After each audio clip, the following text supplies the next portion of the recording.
Salut les passionnés de verticalité. Alors on se retrouve pour la seconde Via Ferrata qui se situe toujours en Franche-Comté. Et là, je vous ai concocté une petite vidéo vraiment sympa. Celle-ci, c'est ma préférée, donc c'est un petit joyau. C'est la Via Ferrata des échelles de la mort. Les échelles de la mort. Déjà, rien que le nom, ça fait flipper. Mais n'ayez crainte, il n'y a pas plus de risque que sur une autre Via Ferrata, si ce n'est qu'une chute de roche qui vous fracasse le crâne. Mais ça, n'y comptez pas. Moi, je ne fais pas là-dedans. Donc, les rochers ont peur de moi. Donc, on y va. On part de Montferrand-le-Château et on se dirige vers Charquemont.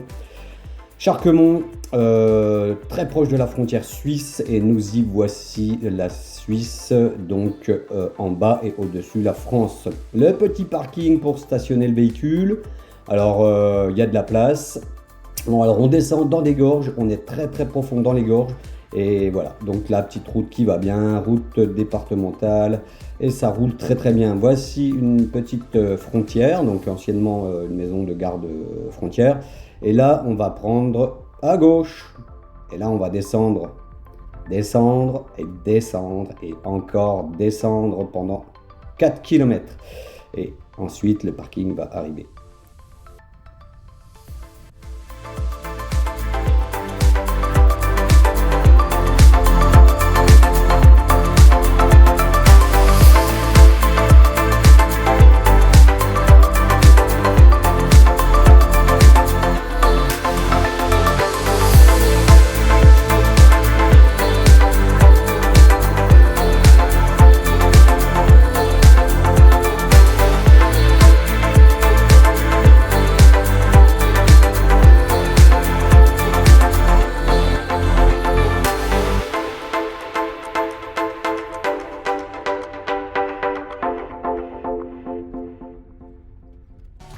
Et nous voici arrivés sur le parking, donc grand parking, comme vous pouvez le voir sur le 360. Équipement, donc l'équipement de la Via est hyper cool. Pont de singe, passerelle, poutre horizontale, poutre verticale, pont népalais, filet de corde et tyrolienne. Excellent. Beaucoup de risques de chute de pierre, mais ça, c'est parce qu'un jour j'ai vu un énorme rocher tomber sur une bagnole, donc défoncé. Mais bon, c'est rare quand même. Une poulie speed pour faire la tyrolienne, c'est vraiment la cerise sur le gâteau, donc s'il n'y a pas de poulie, c'est dommage. Voilà, donc petit visu sur la frontière suisse que voilà, et donc un petit ruisseau, enfin une petite rivière qui est le Doubs exactement. Donc c'est le Doubs, le futur Doubs qu'on connaît nous tous sur Besançon, qui est beaucoup plus large que ça. Et c'est magnifique, très encaissé, comme vous pouvez le voir.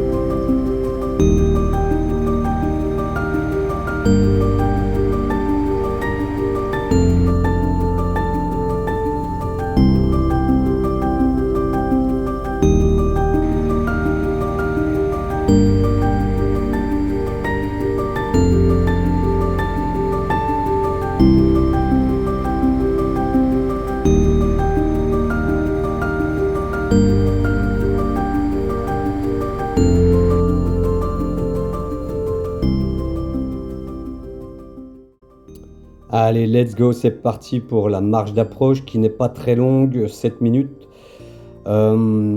C'est rapide, c'est assez facile, donc le chemin d'approche n'est pas une torture.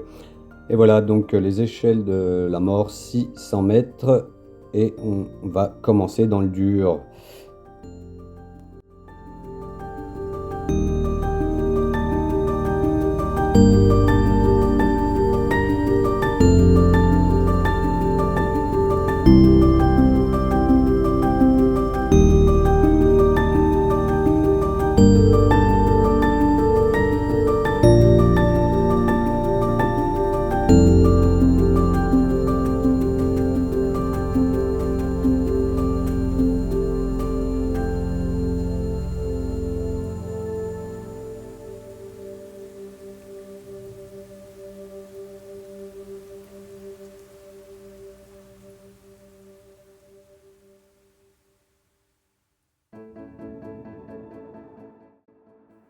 Et voici le départ, et je ne suis pas seul, pas le seul solitaire à faire les Via Ferrata. On a ici le panneau de présentation avec toutes les indications que je vous laisserai lire si vous y pointez. Et là, on a le petit panoramique du parcours qui débute de droite et qui va à gauche. Voilà, montée très, comment dire, enfin, il y a beaucoup d'alternance entre verticalité, horizontalité, et c'est pas mal, ça alterne. Donc, c'est relativement simple en termes de difficulté. On est côté assez difficile, mais cela est relatif. Et donc voilà, j'attaque la montée par une petite passerelle de bois et ensuite enchaînement de passages relativement simples. Rien de difficile, c'est voilà, ça monte avec pas mal de passages différents des barreaux, parce que sur certaines via ferrata comme celle d'Ornans, il y a beaucoup de barreaux métalliques. Et là, on a vraiment, je trouve, une alternance de barreaux métalliques avec des passerelles, des échelles de câbles avec des rondins, passerelles, etc. En fait, cette via, elle est extraordinaire pour ça.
Alors sur cette via, on ne trouve que très peu de dévers.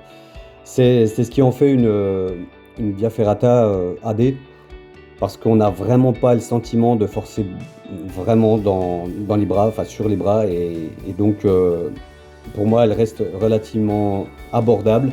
Donc techniquement parlant, il n'y a qu'un point de passage où le dévers se ressent, et je ne sais pas si c'est ici, mais en tout cas on est dans la zone. Verticalité, horizontalité, ok, mais sans dévers majeur. Donc elle reste, on va dire, assez facile quand même, cette via. Toujours spectaculaire, et il y a du gaz, et c'est là où je pense qu'elle peut être considérée comme difficile, enfin assez difficile. Et tout ça, ça reste relatif, comme je le disais tout à l'heure.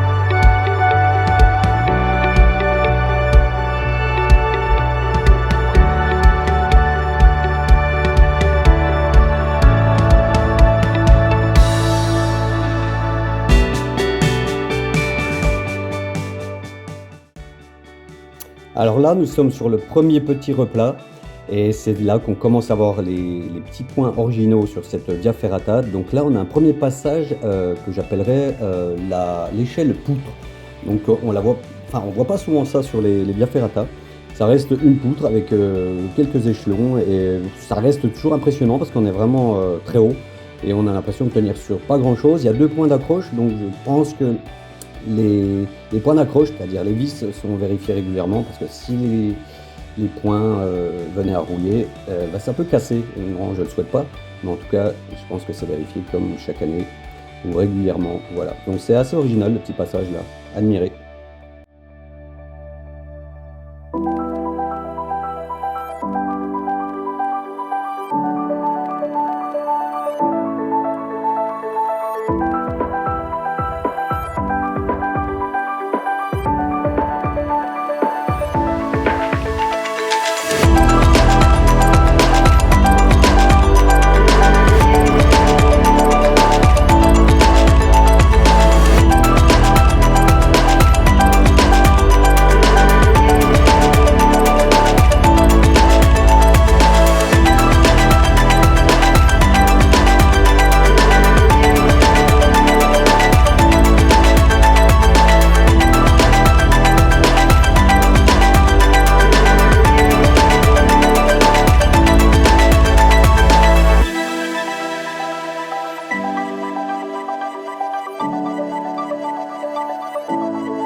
Alors pour la petite histoire, en fait, là je suis sur un secteur en fait clé il y a très longtemps, durant la Deuxième Guerre mondiale, et peut-être bien avant. Ici passaient des contrebandiers pour y passer en fait de la marchandise, comme de la viande, de l'alcool, des cigarettes, etc. Et en fait, ces contrebandiers ont installé des échelles. Et vous imaginez bien qu'installer des échelles ici à l'époque, c'était quand même pas simple. Avec les moyens qu'on a aujourd'hui, on peut voir ce qu'on fait. Les Via Ferrata, ça reste vraiment extraordinaire. Et là, on était vraiment face à des passages extrêmement dangereux avec des morts chaque année en fait. Pour emmener le jambon, ben, en fait, il fallait risquer sa vie, voilà. Et donc, c'est passé de France à la Suisse et peut-être Suisse-France. Enfin, en tout cas, je pense que les Français allaient piquer de la marchandise en Suisse, voilà. Je pense que l'histoire reste très connue là, sur les échelles de la mort, d'où le nom, les échelles de la mort, évidemment.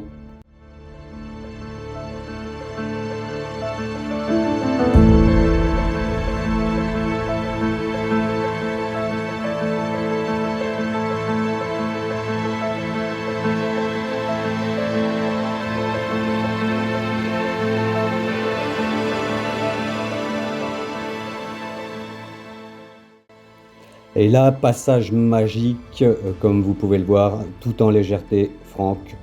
Alors là, je suis vraiment dans mon élément. C'est vraiment un coin superbe par rapport à ça. C'est que vous vous sentez vraiment en apesanteur là sur cette passerelle. Elle est assez longue, je ne sais pas combien elle fait, mais elle est assez longue et on a le temps de savourer le moment avec le cadre idyllique.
Allez, petit tête-à-tête avec l'Insta360. Alors là, j'aimerais parler un peu de la globalité de la Via et surtout de la qualité de la roche. On est face en fait à des pans de montagne qui, moi, me donnent un sentiment de propreté par rapport aux éventuelles roches qui pourrait tomber. Et en fait, on voit vraiment une via ferrata qui est certainement bien entretenue. Donc, elle fait pas flipper, contrairement à certaines vias où tu pourrais imaginer tomber des roches ou des cailloux. Donc, celle-ci, elle est vraiment saine. Voilà, vraiment saine, une via saine. Et, voilà, que je vous invite à découvrir sans attendre. Et là, cette fois, on attaque le pont népalais. Alors, la particularité de celui-ci, c'est qu'il est à mi-parcours sur deux tronçons, ou trois sections, je crois. On a deux poutres en V qui viennent nous foutre un peu la merde, mais en fait, elles sont les bienvenues, ces poutres, parce qu'elles servent à stabiliser l'ensemble. S'il n'y avait pas ces poutres de liaison, on serait vraiment à faire le singe. Alors, c'est pas un pont de singe, hein, c'est un pont népalais. On serait en train de faire le con là au milieu, parce que franchement, même avec ces poutres, ça bouge énormément. On n'est vraiment pas confort sur celui-ci. C'est drôle parce que j'ai pas peur, hein, généralement j'ai pas peur là-dessus, mais on se sent vraiment tenu par rien parce que deux pieds sur un câble et puis qui tangue de gauche et de droite, c'est pas confort, mais j'aime bien. En tout cas, j'aime bien parce que c'est un passage assez insolite sur cette via qui est exceptionnelle.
Alors là, on attaque un petit passage où finalement bah, il n'y a aucun danger parce qu'on est à même le sol.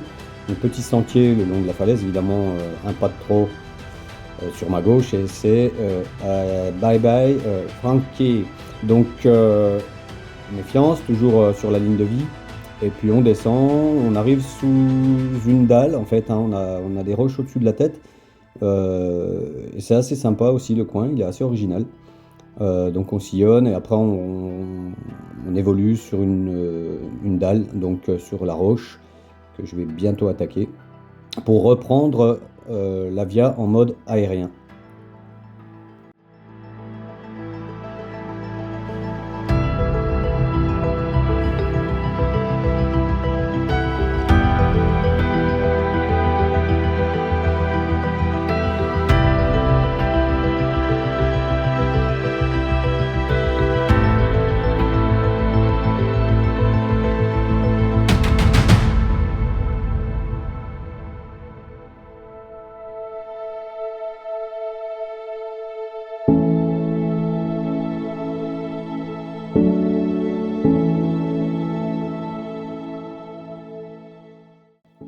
Alors ici, on a également un passage original. C'est tout simplement une échelle à quelques barreaux pour, par contre, descendre. Donc souvent, c'est l'inverse. On a des échelles pour monter. Là, on descend.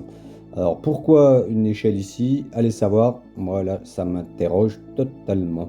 Mais bon, le côté bois et minéral, j'aime bien.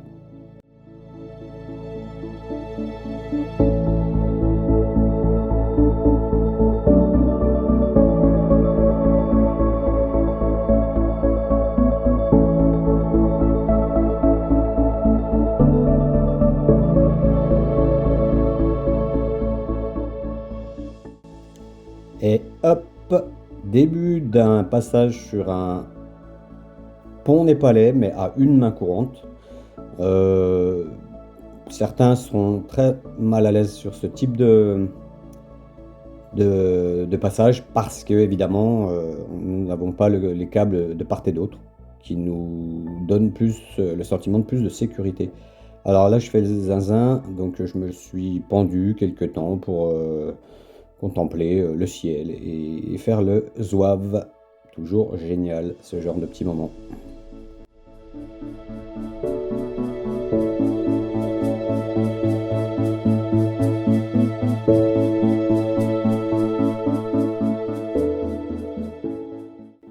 Alors attention, là, je tiens à préciser que sur ce type de passage, eh bien, en fait, on approche la poutre sereinement et au moment où on commence à s'accrocher à cette poutre, eh ben, on réalise que finalement, les quelques entailles qui ont été faites sur cette poutre sont pas vraiment profondes, ce qui fait que tu as les pieds légèrement posés et donc tu as vraiment une crainte que ton pied rippe et que tu te retrouves 1 mètre ou deux plus bas.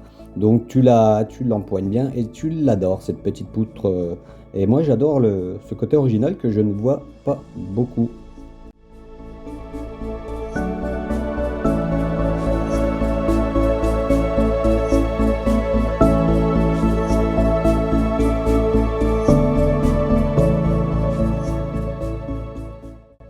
Et là, la petite plateforme qu'on peut apercevoir, eh bien, c'est en fait le départ de la tyrolienne. Alors, la tyrolienne, ce que je voudrais préciser, c'est que contrairement à des accrobranches, on peut en voir hein, des tyroliennes en quantité importante. Alors, deux choses. Souvent, ces tyroliennes, elles sont faites accompagnées avec du monde autour de soi, etc. Donc, il y a un encadrement et souvent, elles restent à une hauteur, on va dire, médium, sans être sur des hauteurs vertigineuses. Là, dans le cas de cette tyrolienne, on est face en fait à une situation qu'il faut gérer un peu différemment, c'est qu'on est seul à se prendre en main. Donc on réfléchit à ce qu'on fait et on ne fait pas de conneries pour éviter l'accident. Donc la poulie, alors tout est indiqué sur le panneau, la poulie bien positionnée, le mousqueton à verrou hein, avec une vis pour que le mousqueton ne s'ouvre pas. Bien se fixer à la ligne de vie avec une seule longe extensible. Et puis normalement tout se passe bien, voilà, le matériel est fait pour tenir. Donc 2 points d'accroche, hein, si toutefois la corde rose, la cordelette rose m'allonge, hein, de 60 cm, hein, je tiens à préciser. Donc elle est résistante, mais si elle devait casser, en tout cas j'ai mon autre longe qui qui prendra le relais en cas de problème. Et voilà, c'est parti.